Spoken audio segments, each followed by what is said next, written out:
Everybody, welcome to the Steelers schedule release studio special presented by Go Laurel Highlands, a preferred vacation destination of the Pittsburgh Steelers. I'm Missi Matthews, joined by Lolley.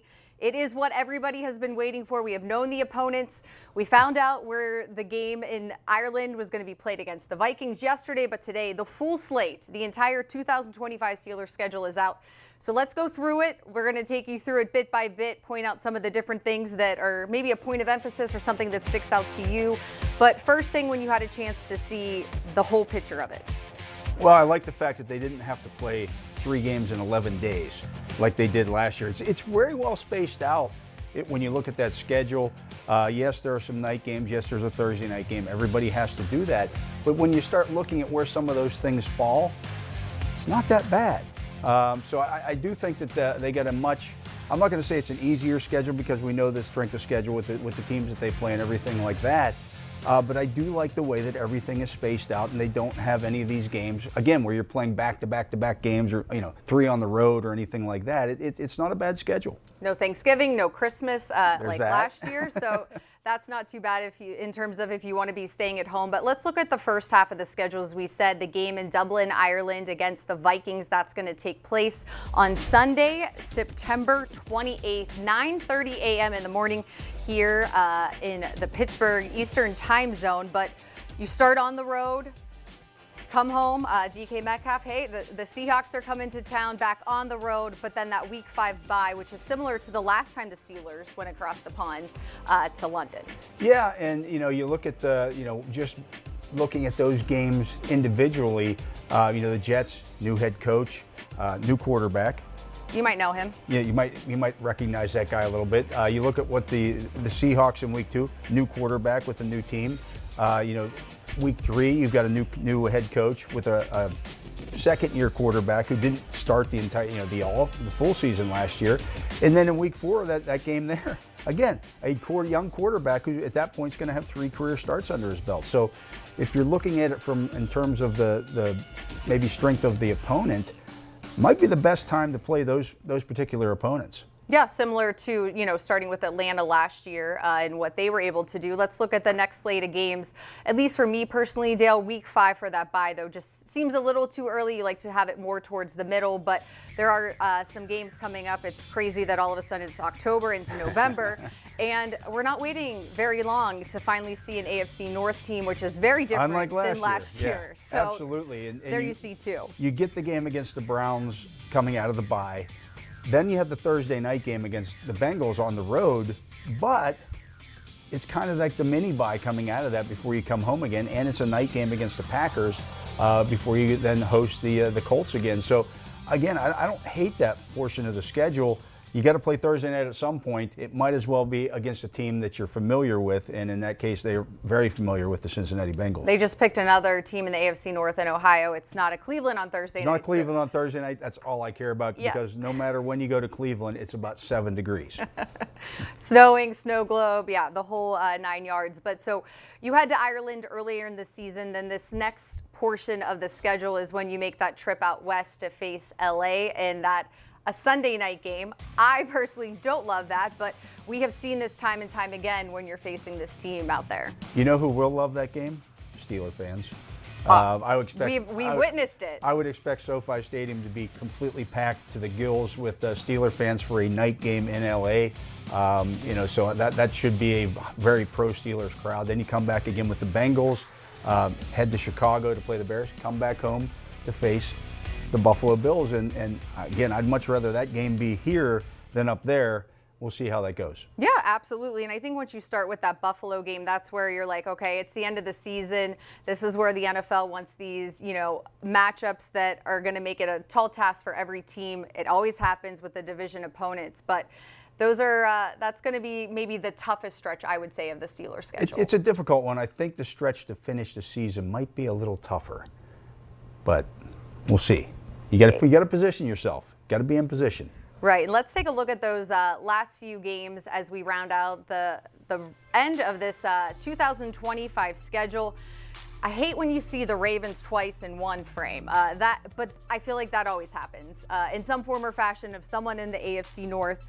But of course, you see the Ravens twice, the Browns once there, Monday night against the Dolphins. Good, it's in Pittsburgh. And of course, the Lions, they're a pretty good team. They're a pretty good team, and that place is really, Detroit and Michigan in general have really bought in on that franchise right now, and they're very excited about it. So I would not expect a lot of Steeler fans at that one. But yeah, I mean, you look at those two Ravens games, it's kind of similar to last year where you played them twice down the stretch. And remember, you get the game against the Bills leading into that stretch. So it's going to be a difficult stretch or a difficult finish for the Steelers. You just have to take care of business when you can. I do like the fact that you get Miami here late in the year. Make it cold, yeah. Maybe cold. It's a night game here in Pittsburgh. I don't know that they're necessarily built for cold weather, and so that works out well. You do have the Browns again on there. So, again, overall, the schedule itself is not terrible. Again, especially when you compare it to what they had last year. I would agree 100%. Dale, I had a chance to catch up with Steelers president Art Rooney II to get his take, so let's take a listen. All right, Art, when you first saw the 2025 schedule for the Steelers, what stood out to you the most?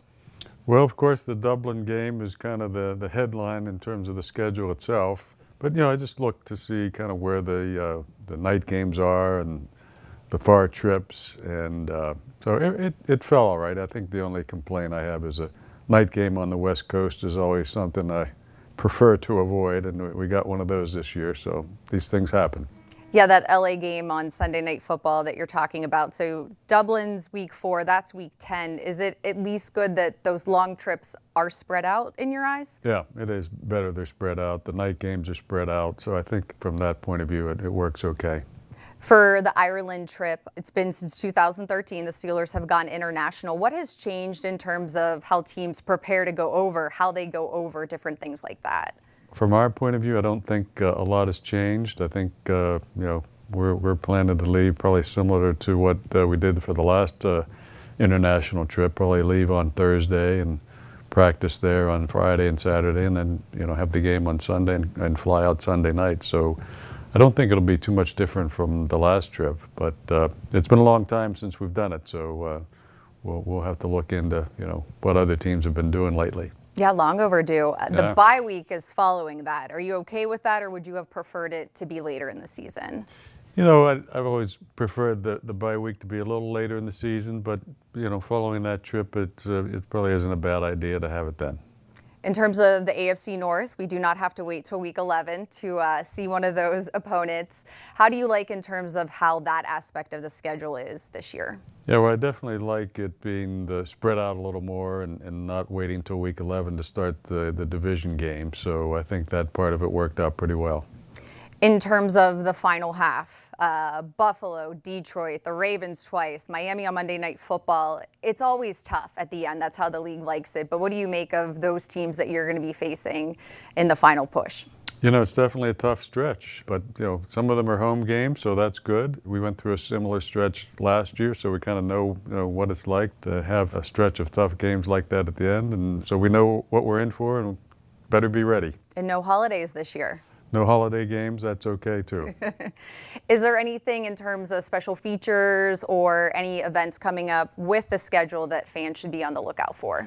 Yeah, we're going to have a new throwback uniform this year, which we are going to wear for the Packers game. Okay. And so, be looking forward to that. We're going to unveil that uniform, I guess, sometime in July. And so that'll be new and different. We'll have a little celebration during the season for the 50th year of the terrible towel.